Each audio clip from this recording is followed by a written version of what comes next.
तो doctor Maurice कहते हैं कि लाओ कुरान का तर्जमा भी मैं सुन लूं ताकि मुझे नतीजा मिल जाए ये लाश किसकी है, ये लाश किसकी है। एक आलिम साहब बुलाए गए जो कुरान का तर्जमा भी करते रहे। पहला पारा पढ़ लिया लेकिन नतीजा नहीं आया, दूसरा पारा पढ़ लिया लेकिन नतीजा नहीं आया, 3 पारे 4 पारे हो गए लेकिन नतीजा नहीं आया। आलिम साहब बोले नतीजा आया? कहा नतीजा आए या ना आए लेकिन मजा बहुत आ रहा है, कुरान की तिलावत करते रहो, मजा बहुत आ रहा है, कुरान पढ़ते रहो। डॉक्टर मूरिस कुरान सुन रहे हैं, कहते हैं कि मेरा यकीन कहता है कि नतीजा भी इसी कुरान में मिलेगा। जैसे ही 11वें पारे में पहुंचे और जब इस आयत करीमा पर पहुंचे आलिम साहब, फल यौमा नुनज्जिका बिबदने का इला आखिर, ऐ फिरौन आज हम तुझे दरिया में डिबो रहे हैं और तेरी लाश को कयामत तक के लिए इबरत का निशान बना देंगे। डॉक्टर मूरिस कहते हैं ये लाश किसी और की नहीं है, ये लाश फिरौन की है। आज भी मिस्र के म्यूजियम में उसकी लाश रखी हुई है। अल्लाह ने कयामत तक के लिए उसकी लाश को इबरत का निशान बना दिया है। जो लोगों पे जुल्म करता है, जो लोगों को सताता है, जो लोगों पर जुल्म के पहाड़ तोड़ता है, अल्लाह उसको इबरत का निशान बना देता है, अल्लाह उसको इबरत का निशान बना देता है। देख लो फिरौन की लाश को, रब फरमाता है ऐ फिरौन आज हम तुझे दरिया में डिबो रहे हैं और तेरी लाश को कयामत तक के लिए इबरत का निशान बना देंगे। डॉक्टर मूरिस कहते हैं ये लाश किसी और की नहीं है, ये लाश फिरौन की है। लेकिन मैंने मोहम्मद की पूरी जीवनी पढ़ी है, उनकी पूरी सवाने हयात पढ़ी है। तो मोहम्मद तो कभी मिस्र आए नहीं, फिर ये उनको किसने बताया कि एक लाश मिस्र के दरिया में डूबी हुई है। मिस्र में एक दरिया नील है, उसी दरिया की एक शाख है दरिया कुलजुम, जिसके अंदर फिरौन को डिबो करके मार दिया गया था। देखो रास्ता एक है और गुजरने वाले 2 हैं। एक उसी रास्ते से नमरूद, उसी रास्ते से फिरौन भी गुजर रहा है, उसी रास्ते से मूसा अलैहिस्सलाम और उनके लश्करी भी गुजरे हैं। रास्ता एक है, मूसा अलैहिस्सलाम गुजर गए, आपके साथी गुजर गए, लेकिन उसी रास्ते पर फिरौन डूब जाता है, उसके साथी डूब जाते हैं और अल्लाह फिरौन की लाश को इबरत का निशान बना देता है। बेशक बेशक बेशक बेशक। तो मेरे अजीजों रास्ता नहीं बचाता है, रहबर बचाता है। रहबर ऐसा चुनो जो तुम्हें बचाए और मंजिल मकसूद पे लेके चला जाए। रास्ता एक ऐसा रास्ता है कि फिरौन भी उसी रास्ते से गुजर रहा है, मूसा पैगंबर भी उसी रास्ते से गुजर रहे हैं। फिरौन डूब गया, उसके साथी डूब गए, लश्करी डूब गए और मूसा पैगंबर और उनके साथी निकल गए। क्या समझे? अल्लाह ने फिरौन की लाश को इबरत का निशान बना दिया। डॉक्टर मूरिस ने the Bible the Quran and science के अंदर यह दावा किया कि एक बड़ा सा आतिशकदा बनाया जाए और उसमें लकड़ियां भरी जाएं और उसमें आग लगा दी जाए। डॉक्टर मूरिस कहते हैं कि उस आग में आग लगाने के बाद में फिरौन की बॉडी को उस आग के अंदर डाला जाए, तब भी फिरौन के जिस्म को आग नहीं जलाएगी, क्योंकि उसके जिस्म को कयामत तक के लिए इबरत का निशान परवरदिगारे आलम ने बना दिया है। वो इबरत का निशान बना रहे। आज भी मिस्र के म्यूजियम में उसकी लाश रखी है। तो ये कुरान है, हर चीज का बयान कुरान में है। कुरान कहां नाजिल हुआ? रब फरमाता है लौ अनज़लना हाज़ल कुरान अला जबल, अगर हम इस कुरान को पहाड़ पर नाजिल फरमाते, ला रअयतहु खाशिअम मुतसद्दिअम मिन खशियतिल्लाह, तो जरूर तू देखता कि पहाड़ रेजा रेजा हो जाता अल्लाह के खौफ से। कुरान का एक हर्फ भी अगर पहाड़ पर नाजिल हो जाए तो पहाड़ रेजा रेजा हो जाए अल्लाह के खौफ से। कुरान में जलाल है। कुरान पहाड़ पर नाजिल नहीं हुआ। जानते हो भजनपुर सैफनी वालों, ये कुरान है क्या और पहाड़ क्या है? पहाड़ के लिए रब कुरान में फरमाता है वल जिबाला औतादा, हमने पहाड़ों को मेखे बनाया, पहाड़ों को कालम बनाया, पहाड़ों को कीले बनाया। जैसे एक तख्ता है ऐसे ही पड़ा है, उसको आप उठा के जिधर चाहोगे उधर रख दोगे, उसी तख्ते को आप 4 पायों के ऊपर रख करके उसमें कीले गाड़ दो तो वो तख्ता हिलेगा नहीं। दीवान बना दिया जाए या तख्त बना दिया जाए तो वो जो ऊपर आपने पिलाई बोर्ड रखा, तख्ते रखे, वो हिलेंगे नहीं। ये कीले क्या है? ये तख्ते को रोकने के लिए उसका कालम है। मकान आपने बनाया, कोई दीवार आप मत लगाइए, बस कालम खड़े कर दीजिए, पूरा लिंटर आप उस पर रख दीजिएगा, आपका मकान नहीं हिलेगा। ये कालम आप समझ गए? जब अल्लाह ने जमीन को पैदा फरमाया तो जमीन को पानी के ऊपर पैदा फरमाया। पानी में ठहराव नहीं है, पानी हिलता रहता है। देखना तालाब में जाकर के देखना, नदी में देखना, पानी में ठहराव नहीं है, पानी हिलता रहता है। जब जमीन को पानी पर पैदा फरमाया तो जमीन हिलने लगी, ठहराव नहीं था। रब ने पहाड़ों की मेखें पैदा फरमाई, पहाड़ों को पैदा फरमाया, जमीन अपनी जगह ठहर गई। जमीन अपनी जगह ठहर गई। ये जो जलजले आते हैं ना, इसमें कई रिवायतें मिलती हैं कि उन पहाड़ों के जो जमीन के अंदर तने हैं ना, उन तनों को हिलाते हैं फरिश्ते तो जलजला आता। तो ये पहाड़ कालम है, ये पहाड़ कीले हैं, वो मजबूत पहाड़ जो जमीन को रोके हुए हैं। आप तारागढ़ पे नहीं चढ़े होगे, पहाड़ नहीं देखा आपने कितना मजबूत होता है। हिमालय का पहाड़ कितना मशहूर है और कितना मजबूत होता है पहाड़।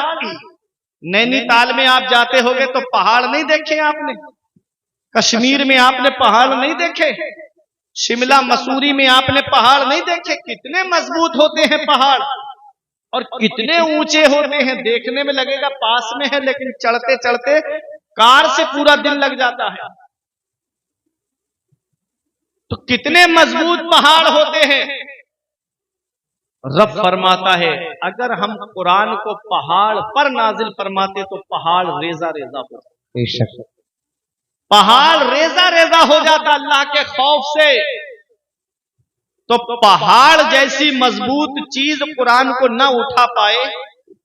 और आप देखिए हमारी कौम के ये 8-10 साल के बच्चों ने अपने सीने में 300 पारे महसूस कर लिए। सुभान अल्लाह। अरे बोलो मोहब्बत से सुभान अल्लाह। सुभान अल्लाह। इतनी खामोशी से पहली बार भजनपुर में मैं आज देख रहा हूं कि लोग तकरीर सुन रहे हैं। न तीसरी बार आया हूं, या हसनैन भाई ने मुझे 3 बार बुला लिया, लेकिन बड़ी मोहब्बत से आप सुनते हैं। लेकिन वक्त का भी तकाजा है ना, 12 बजे के बाद मुंह बड़ा होने लगता है, आंखें छोटी होने लगती है। इसका भी एक वक्त होता है ना तकरीर का भी। लेकिन अल्लाह आपको सलामत रखे कि इस वक्त भी आप रुके हुए हो। अल्लाह कुरान की बरकतें आपको अता फरमाए, आमीन। अल्लाह रब्बुल इज्जत आपके ईमान व अकीदे की हिफाजत फरमाए, आमीन। तो कुरान का एक हर्फ कुरान नाजिल हो जाए पहाड़ पर तो पहाड़ रेजा रेजा हो जाए। अल्लाह का कुरान कहता है अल्लाह राइतहु खाशिअम मुतसद्दिअम मिन खशियतिल्लाह, तो जरूर तू देखेगा कि पहाड़ रेजा रेजा हो जाएगा अल्लाह के खौफ से। तो जब पहाड़ जैसी मजबूत चीज कुरान को ना उठा पाए, कुरान के बोझ को बर्दाश्त ना कर पाए, तो हमारी कौम के छोटे छोटे बच्चों ने इस कुरान को अपने सीने में कैसे महफूज कर लिया। पहाड़ जैसी चीज रेजा रेजा हो जाए तो इनके सीनों को तो जल के राख हो जाना चाहिए, इनके सीनों को तो जल के खाकिस्तान हो जाना चाहिए। लेकिन क्या वजह है कि आपके भजनपुर सैफनी में भी कई हाफिज कुरान मिलेंगे जो कुरान पाक को आपको खड़े खड़े सुना देंगे। ये हमारे हाफिज हामिद रजा साहब हैं, ये कुरान के हाफिज हैं अल्हम्दुलिल्लाह। ये उलमाए किराम हैं, इनमें अक्सर आपको कुरान के हाफिज मिलेंगे, ये कुरान आपको सुना देंगे। इनके सीने आज तक महफूज क्यों हैं, इनके सीने जलकर राख क्यों नहीं हुए। पहाड़ जैसी मजबूत चीज कुरान को अगर नाजिल हो जाए तो रेजा रेजा हो जाए, उसका बोझ ना उठा पाए, तो इन बच्चों ने कुरान का बोझ कैसे उठा लिया। तो सुनो मैं आपको एक मिसाल से समझाना चाहता हूं। ये जो लाइट आप देख रहे हो ना, ये लाइट आपके घर में कहां से आती है? डायरेक्ट पावर हाउस से आती है या ट्रांसफार्मर के जरिए होकर के आती है? अगर आपको समझना है तो अपने घर के साथ तार निकालना और डायरेक्ट ट्रांसफार्मर से तार लाइट मत लेना, डायरेक्ट पावर हाउस में जाकर के लगाना। तुम्हारे घर का फ्रिज सलामत होगा, तुम्हारे घर की वॉशिंग मशीन चलेगी, तुम्हारे घर की लाइटें जलेंगी, तुम्हारे घर का मोटर चलेगा। अरे तार लगाने के लिए जो जाएगा, घर का सामान तो बाद में फूकेगा, पहले उसमें से धुआं निकल जाएगा, पहले वो जल करके राख हो जाएगा। अगर इस तार को डायरेक्ट पावर हाउस में लगाओगे तो ना तो तुम्हारे घर का फ्रिज चलेगा, ना तो तुम्हारे फ्रिज चलेगा, ना तो वॉशिंग मशीन चलेगी, ना तो कोई लाइट चलेगी, ना तो तुम्हारे घर का कोई उपकरण काम करेगा। अरे डायरेक्ट पावर हाउस से तार नहीं लगाया जाता है, बल्कि जब लाइट पावर हाउस में आती है और पावर हाउस से लाइट ट्रांसफार्मर के अंदर आती है और ट्रांसफार्मर पूरा लोड अपने ऊपर लेता है, फिर उसको हल्का करके आसान करके लोगों के घरों तक पहुंचाता है। ये मिसाल मैंने आपको दे दी है आपके जहन को करीब करने के लिए। कुरान कहां नाजिल हुआ है? तो आओ कुरान से पूछते हैं, ऐ कुरान जरा ये तो बता, तू कहां नाजिल हुआ है? तो कुरान जवाब देता है, नज़ला बिही रूहुल अमीन अला क़ल्बिका लितकूना मिनल मुनज़िरीन। इस कुरान को जिब्राईल अलैहिस्सलाम लेकर आए हैं और कहां उतारा है? नबी के दिल पर उतारा है, मदीने वाले मुस्तफा के दिल पर उतारा है। ये जलाली कुरान मदीने वाले मुस्तफा के दिल पर नाजिल हुआ है। मदीने वाले मुस्तफा के सदक़े में ये कुरान इतना आसान हो गया है कि नबी की उम्मत के छोटे छोटे बच्चों ने आज इस कुरान को हिफ्ज़ कर लिया। नारे तकबीर, नारे रिसालत, मसलके आला हजरत, फैजाने आला हजरत, फैजाने इल्मे दीने मुस्तफा, जश्ने दस्तारबंदी माशाअल्लाह माशाअल्लाह। ये कुरान नबी के मुबारक दिल पे नाजिल हुआ और जिब्राईल अलैहिस्सलाम लेकर आए, लितकूना मिनल मुनज़िरीन। ये कुरान नबी के दिल पर नाजिल हुआ है ताकि आप डर सुनाने वाले हो जाएं। तो कुरान कहां नाजिल हुआ? नबी के मुबारक दिल पर, और नबी के सदके में मेरे आका की उम्मत के छोटे छोटे बच्चों ने इस कुरान को हिफ्ज़ कर दिया है। बेशक बेशक। इसीलिए कहता हूं बख्शिश की राह मोमिनो आसान बना लो, अपने लिए निजात का सामान बना लो। दुनिया की किताबों पे नजर बाद में रखना, बच्चों को पहले हाफिज़े कुरान बना लो। सुभान अल्लाह, सुभान अल्लाह। बच्चों को पहले हाफिज़े कुरान बना लो। ये कुरान क्या है? हम बीमार पड़ते हैं तो इलाज कराने डॉक्टर के पास जाते हैं, हमारी तबीयत खराब होती है, हम इलाज कराने के लिए मेडिकल पे जाते हैं, वहां से दवा लेते हैं। हमारी तबीयत खराब हो जाए, डॉक्टर की समझ में नहीं आता तो जांचें होती हैं। अगर बुखार 3-4 दिन लगातार आ जाए तो डॉक्टर जांचें कराता है, कहता है बुखार समझ में नहीं आ रहा, कहीं टाइफाइड तो नहीं बन गया, कहीं मियादी बुखार तो नहीं हो गया, कहीं मौसमी बुखार तो नहीं है। डॉक्टर जांचें कराता है। कितने रुपए जांचों में खर्च हो जाते हैं। पेट में कोई तकलीफ हो तो अल्ट्रासाउंड होता है, कभी सीने में तकलीफ हो तो एक्सरा होता है। आप जरा देखो, जब हम बीमार पड़ते हैं तो कोई डॉक्टर के पास जाता है, कोई जाकर के हकीम से दवा लेता है, कोई अपने जिस्म की जांचें कराता है।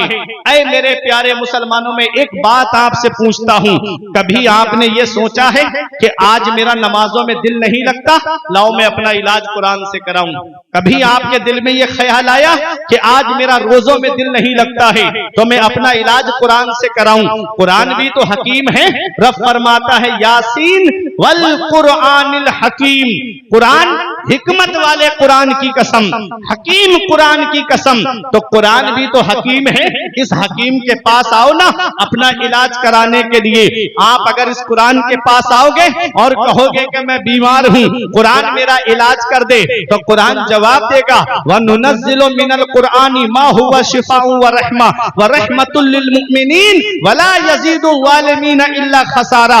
रब कुरान में फरमाता है, हमने कुरान के अंदर शिफा नाजिल फरमाई है मोमिनों के लिए। तो कुरान में शिफा है। जो बीमारी डॉक्टरों से सही नहीं होती, जो बीमारी जांच से सही नहीं होती है, उसका इलाज कुरान पाक की आयतें करती हैं, उसका इलाज कुरान पाक करता है। बड़ी बड़ी बीमारियां कुरान करीम की तिलावत से ठीक हो जाती हैं, बड़ी बड़ी तकलीफें कुरान की तिलावत से ठीक हो जाती हैं। आज हम कुरान नहीं पढ़ते हैं, फजर की नमाज पढ़ी, मोबाइल लेकर बैठ गए, फजर के बाद में अखबार लेकर के बैठ गए, कौन से शहर में क्या हुआ है, कौन से इलाके में क्या हुआ है, कौन सी टीम जीती है, कौन सा नेता फला जगह क्या क्या काम कर रहा है। आज कुरान से हम दूर हो गए, कुरान की तालीम से हम दूर हो गए, कुरान की तिलावत से हम दूर हो गए। ऐ लोगों, आज जिस इमाम के हम मुकल्लिद हैं, इमाम आजम अबू हनीफा के, कभी सोचा है वो इमाम हमारा कैसा था? कभी सोचा है इमाम के शब रोज कैसे गुजरते थे? कभी सोचा है इमाम की रातें कैसे गुजरती थी? इमाम आजम अबू हनीफा ने 30 साल इस हाल में गुजारे हैं कि आप लगातार रोजे रखते थे। 30 साल ऐसे आपने गुजारे कि पूरी रात में एक मर्तबा कुरान पाक खत्म फरमाया करते थे। वो इमाम आजम अबू हनीफा जिन्होंने हर रमजान शरीफ के महीने में 62 मरतबा कुरान पाक का खत्म फरमाते थे। 1500 दिरहम खर्च करके इमाम आजम अबू हनीफा ने एक लिबास बनवाया था, कपड़े बनवाए थे, जिसे सिर्फ नमाज के लिए आप इस्तेमाल फरमाते थे। रात में जब अल्लाह की इबादत करने के लिए जाते तब उस लिबास को पहनते, खुशबू लगाते थे। वो इमाम आजम अबू हनीफा है। अल्लाह अकबर। मेरे इमाम का जहां पर आज जिस्म दफन है, उस जगह पर इमाम आजम अबू हनीफा ने 7000 मरतबा कुरान पाक का खत्म शरीफ फरमाया है। इमाम आजम अबू हनीफा तो वो है जो रात में अल्लाह की इबादत करते तो नया उम्दा लिबास पहनते थे। 1500 दिरहम खर्च करके लिबास आपने बनवाया था। आज हमारा हाल ये है कि हम खेतों पे से काम करके आए, वही मैले कपड़े पहन करके नमाज पढ़ने चले गए। बाहर से काम करके आए, वही मैला लिबास पहन करके मस्जिद में नमाज पढ़ने चले गए। मस्जिद में जाओ तो नए कपड़े पहन करके जाओ। देखो अल्लाह का कुरान क्या कहता है, या बनी आदम खुजू ज़ीनतकुम इंदा कुल्ले मस्जिद। ऐ औलाद आदम, हर नमाज के लिए जीनत पकड़ो, हर नमाज के लिए उम्दा लिबास पहनो, हर नमाज के लिए जीनत पकड़ो। आज हम दावत में जाते हैं तो नए कपड़े पहन कर जाते हैं, शादी में जाते हैं तो नया लिबास पहन कर जाते हैं, पार्टी में जाते हैं तो नया लिबास पहन कर जाते हैं, किसी के बर्थडे में जाते हैं तो नया लिबास पहन कर जाते हैं, किसी के साथ ससुराल में जाते हैं तो नया लिबास पहन करके जाते हैं, और जब मस्जिद में आते हैं तो पुराने कपड़े पहन करके, मैले कपड़े पहन करके। इमाम आजम अबू हनीफा फरमाते हैं कि लोगों के सामने जीनत पकड़ने से बेहतर है कि अल्लाह की इबादत के लिए जीनत पकड़ी जाए। आज जो उलमा के लिबास को देखते हैं कि मौलवी लिबास बहुत अच्छा पहनता है, मौलवी कपड़े बहुत अच्छे पहनते हैं, उनके कुर्ते की प्रेस नहीं टूटती है, ये उम्दा लिबास किस लिए पहनते हैं? रब कुरान में फरमाता है, ऐ औलाद आदम, तुम हर नमाज के लिए जीनत पकड़ो। उलमा जो उम्दा लिबास पहनते हैं वो लोगों को दिखाने के लिए नहीं बल्कि अल्लाह की इबादत के लिए पहनते। नारे तकबीर, नारे रिसालत, मसलके आला हजरत, फैजाने आला हजरत, जश्नी दस्तार बंदी माशाअल्लाह। अच्छा लिबास पहनो अल्लाह की इबादत करो, खुशबू लगाओ अल्लाह की इबादत के लिए, बेहतर कपड़े पहनो अल्लाह की इबादत के लिए। ऐ मेरे अजीजों, वो इमाम आजम अबू हनीफा कौन है? इमाम आजम तवज्जो दीजिएगा, जो भी आएगा मिंबर शरीफ पे आएगा इंशाअल्लाह आपको यही दीदार होगा जिस शख्सियत का भी होगा। तवज्जो देना, कौन इमाम आजम है? 30 साल लगातार रोजे रखे आपने। ये रोजा क्या है? ये रोजा अल्लाह की इबादत।